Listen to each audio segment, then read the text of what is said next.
Operator మనం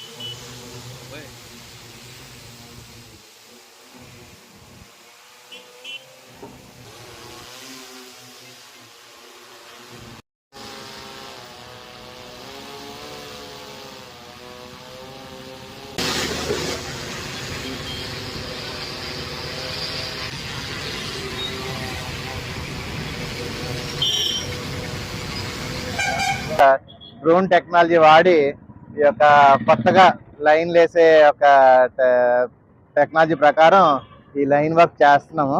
దీనివల్ల ఏంటంటే 3 గంటలు పట్టే పని కేవలం ఒక పావు గంట 20 నిమిషాల్లో ఆ డ్రోన్ సహాయంతో మనం చేస్తున్నాం. దీనివల్ల ఏంటంటే ఏదైనా కొత్త లైన్ లాగినప్పుడు ఆ లైన్లో ఉన్నటువంటి ఫీడర్లన్నీ సప్లై ఆపి చేయడం జరుగుతుంది. ఇది ఇలా మనం ఫాస్ట్గా చేయడం వలన ఆ యొక్క అంతరాయాన్ని మనం తగ్గించగలుగుతాము.